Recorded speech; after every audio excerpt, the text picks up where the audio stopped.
So good morning everyone. Myself Mr. Homi. Today we are going to discuss one very important topic about the plants, that is the food making process in the green plants. Friends, like all the organism on this planet Earth, whether the microbes, whether the plants or the animals, and we the humans, we all require what? We all require the food, that is the nutrition. Nutrition basic meaning is that the intake of the food followed by the its digestion, that is simply the breakdown, and then its utilization, that is assimilation. The nutrients are utilized for what?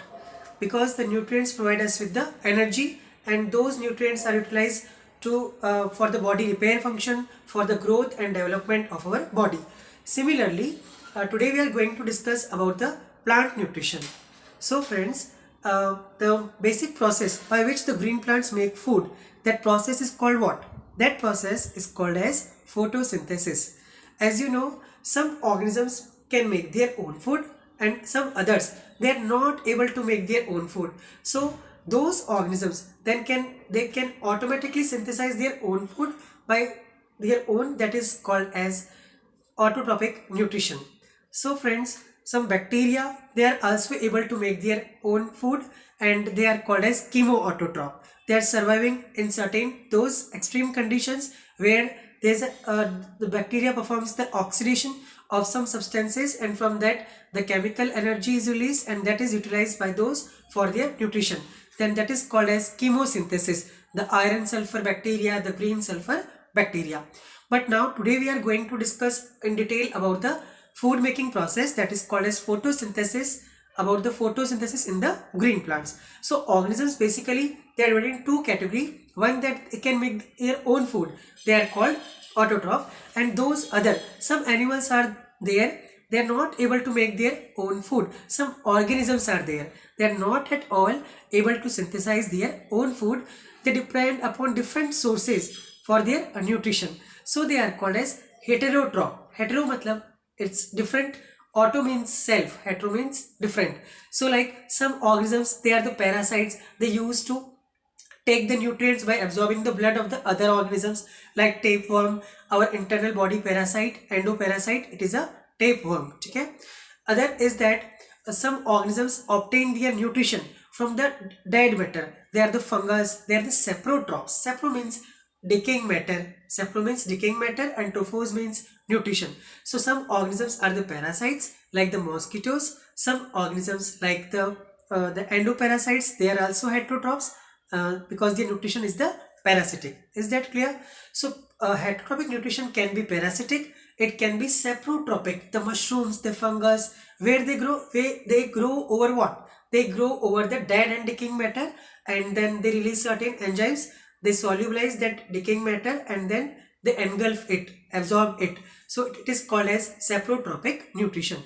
Saprotropic nutrition, parasitic, and one is the holozoic nutrition. For example, we the humans, okay, our nutrition is the holozoic. We simply intake of the food is there, solid food, and then followed by the different steps of the nutrition, that is the digestion, its breakdown, then its assimilation, followed by the excretory release of the excretory waste, that is called as egestion. So the nutrition basically it is of two types. One is the autotrophic, other one is heterotrophic, right? So autotrophic example is the green plants, as they are able to make their own food, and other heterotroph means they are not able to make their own food, and they depend upon the different sources like the parasitic nutrition, like the saprotrophic nutrition, and the third one, that is the holozoic nutrition. Is that clear everyone? Now we are going to discuss the nutrition in the green plants. So students, whenever we feel hungry in the home, what we do? We go in the kitchen, we search for the food, right? Similarly, the plants, they have also got a kitchen. If we see the different plant part, what are the different parts of a plant? When you observe a plant around us, what are the different part that we observe? Okay, we observe the root, right? We observe the stem. The here in the diagram you can see we observe the main erect stem of the plant. This stem is holding what? It is holding the different plant parts, like the leaves, like the fruits, right? And the branches, flowers, and all. So stems, that part which is holding all the other parts. Okay. So A plant basically consists of what? Leaf, branches, flower, fruit, and a stem and the root. Now, what is that location where the plant is going to make the food? And that location is the green leaf. Leaf is that location where the plant is going to make the food. Similarly, in our home, we are having kitchen. We go in the kitchen, we collect all the ingredients and we cook the food. We collect the spices, oil, and the vegetables, whatever the ingredients or the raw material we used to collect, and then we are going to make the food. So students, the plants also need certain raw materials. What they need? They also need certain raw materials to make the food. Is that clear? So what those raw materials are? They are the first is carbon dioxide gas. First is CO2, that is carbon dioxide. Second is a green pigment which is called as chlorophyll. So one is the CO2, other is the chlorophyll, third one is water and minerals, and fourth one is sunlight. So there are total 4 raw material, or we can say there are total 4 ingredients by which the green plants they use to prepare the food. Is that clear? So what those raw materials are, we'll write here. First raw material is, students, first is the carbon dioxide gas, that is the CO2. Is that clear? Second is, students, it is water plus salt, or we can say water and the minerals. Clear? Third one is a green pigment, that is called as chlorophyll. That pigment is called as chlorophyll. And the fourth one is light energy source, that is the sunlight. Sunlight is the sun is the ultimate source of what? It is the ultimate source of light energy. So the plants also needs what they needs. They also needs the ingredients. Just like when we go in the kitchen, we have to search what are the ingredients are there. Whatever we have to cook, first step is that we have to collect the ingredients. So those ingredients are what? They are the raw materials, right? So similarly, these CO2, water and the salt, this chlorophyll and this sunlight, they are the raw materials by which the green plant they are able to make the food. Now, what is the location in the plant body where the food synthesis occurs? It is, students, the green leaf. Now a question comes in the mind. The plant have the branches, it is having the stem, then why it is the food is synthesizing only in the green leaf? Why it is the suitable location? It is having certain reasons. Why? First reason is the leaf is having certain minute pores, the microscopic pores, very minute pores, okay? And these pores or holes, they are called what? They are the stomata. So you can see in this leaf, I had made what? I had made veins and the veillets, okay, through which there is a conduction, right? Students, the you have heard about the xylem and the phloem. Xylem conducts what? Water and the salt, and the phloem conduct what? Food. So the leaf is synthesized in the food is synthesized in the leaf, and from that leaf the food is conducted to various plant parts through a vascular tissue that is called as phloem. Is that clear? So the leaf is having two important things. One is the presence of the openings that they are called as the stomata, and other green pigment, green structure that is called as chlorophyll. Now the chlorophyll is made by a cell organelle which is called as plastid, and that plastid is the actual kitchen of the plant cell. Is clear? Because why it is the kitchen? It is providing that pigment, that green pigment by which the plant is making the food, and the green pigment is called what? It is called as chlorophyll. I hope it is clear till here. So leaf is the most suitable site for the food making process in the plants. Is that clear? So what is the reasons? We will discuss about the green structure, that is the chloroplast. The leaf is having what? A cell structure, a cell organelle that is called chloroplast. Okay. Now this chloroplast is having two membrane. It is a double membrane structure. In the diagram you can see this outer boundary is called as outer membrane, and here outer membrane, inner to it is the inner membrane. Is that clear? Now there is a green dotted liquid substance in the chloroplast. What is that green substance? The green substance is the stroma. It is called as stroma, stroma. Stroma is having what? It is having protein substances, the enzymes which help in the food making process. Is that clear, students? So what are the enzymes? Enzymes are the proteinaceous substance which accelerate, which make fast the rate of the reaction. So the photosynthesis process, in the senior classes you will discuss what those enzymes are. Is that clear? So enzymes are present in the stroma part, right? So the chloroplast is that structure which is forming the chlorophyll, and the chloroplast, it is a type of cell organelle. Okay, it is a type of cell organelle. Its structure consists of two membrane. One is the outer one, other is the inner one, right? And the inner membrane is holding a substance. A substance is present there. That liquid part is called what? It is called as stroma. That substance is called as stroma, and this stroma is having the enzymes. They are the protein substance that increase the rate of the reaction. I hope it's clear, right? Now there the red rounded structure you can observe in this diagram, the red sac-like structure. They are called as thylakoids. What they are called? They are called thylakoids. Now this thylakoid is the actual site that forms the chlorophyll pigment. Thylakoid forms the chlorophyll pigment. Okay? Now the thylakoids, they are present in the chloroplast just like a pile of the coin. Pile of the coin, you know, when we stack one coin over the other, there is a pile of coin. So that particular single coin is the thylakoid, and its cluster, its pile is called as grana. Is that clear? It is very important. Thylakoid is that part which forms what? It forms the green pigment chlorophyll. And what is the purpose of the chlorophyll? We will discuss in the process. I hope the structure of this chloroplast is clear. It is a double membrane structure, and it is having some bag-like units. They are called thylakoid. Those thylakoids are preparing what? Thylakoids, they used to make the green pigment chlorophyll, right? Now, the thylakoids are interconnected, students. There is a lining, red lining, that is connecting the various groups of the thylakoids. That is called lamella. That is called as lamella. And the stroma is the liquid part inside the chloroplast. And this stroma, it is having what? It is having the various enzymes that help in the process of the photosynthesis. So this is all about the structure of what? Chloroplast. It is a it is a plastid. It is a cell organelle. Is that clear? Which is only present in the plant cell. Is that clear? Now we are going to discuss one reason is that the presence of the chloroplast in the leaf. That why it is able to synthesize the green food. Another reason, the microscopic pores. What they are called, students? Those pores on the surface of the leaf, they are called stomata. Those pores are called stomata.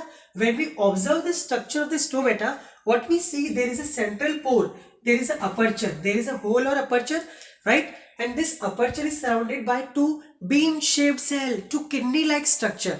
Two kidney-shaped cell in this diagram you observe. This red color kidney-shaped cell on both the sides of the stomatal pore, right? Those cells are very important, students. They are called as the guard cells. Suppose there is a building. At that building, a person sits who used to check who are coming and all, and maintaining the record. They are simply the guard. So the stomata is having the guards.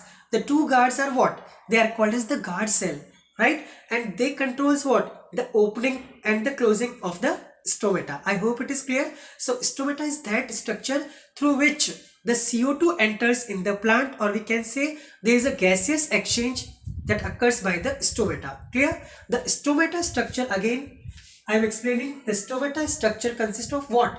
It consists of an opening that is called as stomatal pore, right?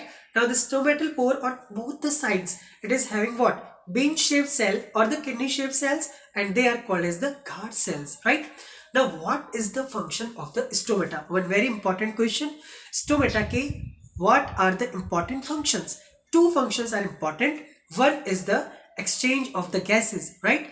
And students, just like there is a sweating in our body when the temperature is high, when there is a hot sunny day, where we feel what? There is a sweating in our body. Similarly, in case of plants, there is a sweating. What? In the presence of the sunlight, in the presence of high temperature, the plants, whatever water they used to absorb, that is utilized in the food making process, and the excess water, it get evaporated. When we spread water near our shops or our houses, there is a hot scorching heat. That water, after a few minutes, it evaporates, right? It converts into vapor. Similarly, there is a process in the plant, a similar evaporation process in plant, and that process is called what? That is called transpiration. Transpiration is simply the loss of what? The loss of water in the form of vapor. Transpiration is a process by which the excess water in the plants get evaporated from the leaf surface by the stomata. Is that clear? So the stomata, it is basically having what? It is having the two functions. One is the exchange of the gases and the second function is the transpiration. The loss of the water in the vapor form, that is called transpiration. I hope it is clear. So why the leaf is important now? The one reason is the presence of the chloroplast. Why chloroplast is important? Because it is making a green pigment, the chlorophyll. Is that clear? Similarly, why the stomata are important? Because through the stomata, a gas enters that help in the production of the glucose, and that is carbon dioxide gas. Okay, so stomata help in the exchange of gases, one function. It also help in the transpiration. Is that clear? So what we were discussing? We were discussing why the leaf is the most important site for the purpose of the photosynthesis. Why the leaf is most important? Because of the presence of the chloroplast first, because of the presence of the stomata. I hope it is clear, everyone. Now if we observe the leaf internal structure, when we observe one leaf, what we see, the surface of the leaf is called as lamina, and there is a stalk by which we are holding the leaf. Is that clear? Now if we observe the internal structure under the microscope, if we cut a section, we stain and we observe the cellular structure. So their outermost layer of the leaf is called what? It is a single layer. Students, in this diagram, this outermost layer is called as epidermis. Okay, in the leaf there is having two epidermis.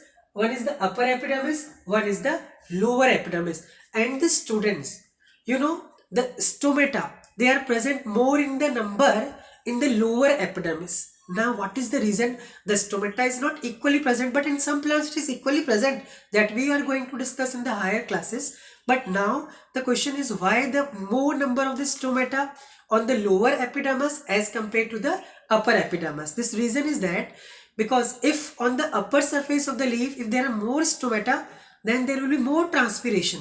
Is that clear? So the more number of the stomata, they are present at the lower epidermis. Clear? So epidermis is the outermost layer, okay, of the leaf, right?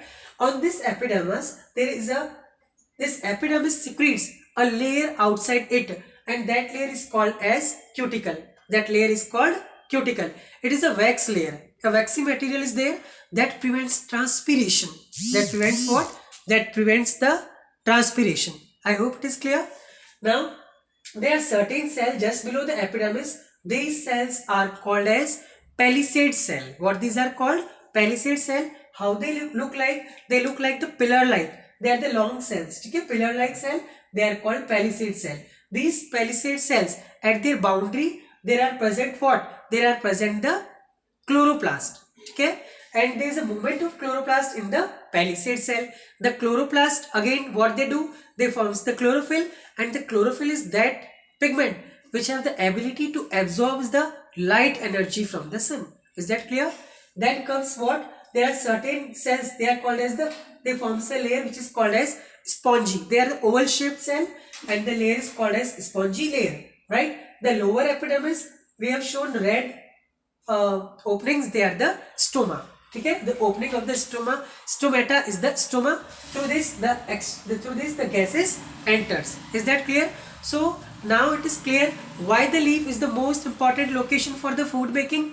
First, presence of what? Presence of the stomata.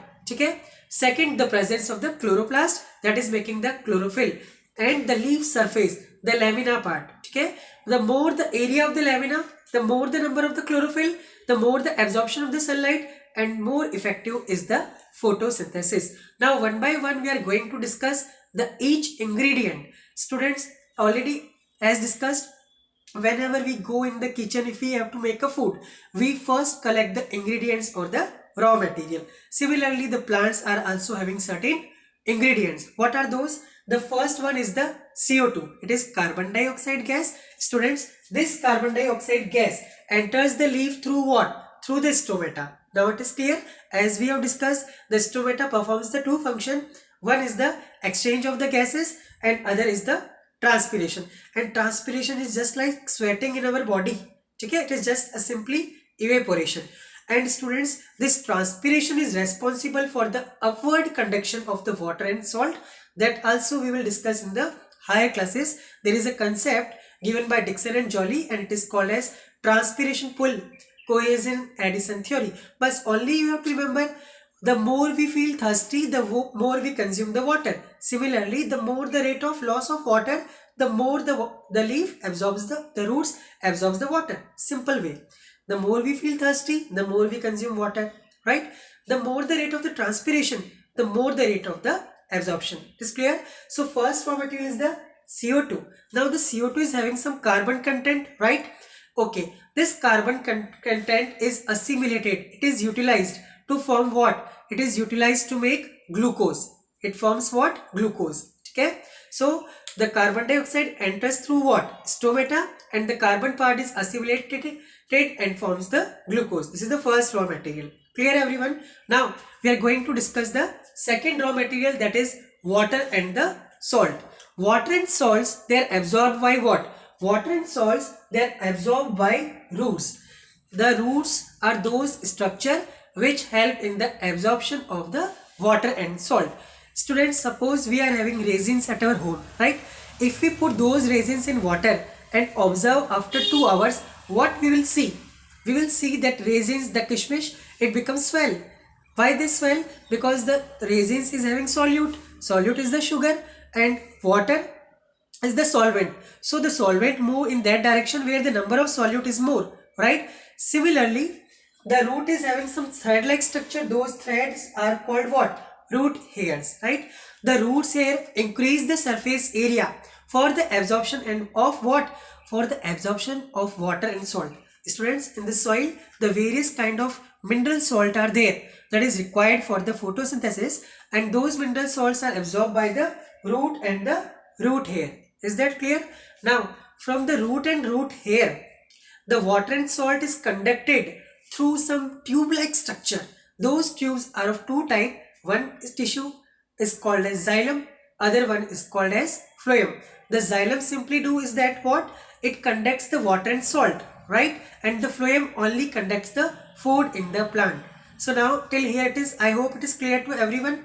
Okay? Now the process by which the absorption occurs, it is simply the osmosis. Osmosis is that process by which the solvent enters in that direction where the number of the solute is more. So the root is having a solution inside it, the roots, that is called as sap. That is called sap. And outside it, water and salt are present, right? When the number of solute is more in the sap, then there is a absorption of water and salt, which is called as osmosis. The second raw material we have discussed just now is the water and the salt. Third raw material, student, it is the chlorophyll. The third raw material is the chlorophyll. Now this chlorophyll is what? It is a green pigment. Students, in our body, there is a green pigment, there is a red pigment in our body, and that red pigment is called what? Hemoglobin. This hemoglobin is synthesized in the red blood cells. What it carries? It carries the oxygen as well as the CO2, right? So similar in that way, the plants is also having a colored chemical substance which is called as pigment. That pigment is making by what? This is made by what? This is made by the plastid, which is discussed by us just now. It is chloroplast. It is chloroplast, and it is making the green pigment which is called as chlorophyll. The ability of chlorophyll is that it is absorbs what? It absorbs the sunlight, and that sunlight is converted into the chemical energy for the food making process. I hope till here it is clear everyone. Till last part is the sunlight. Students, the only source of the light energy in the nature is the sun, right? So the sunlight is captured by, it is trapped by what? It is trapped by the green pigment which is called chlorophyll.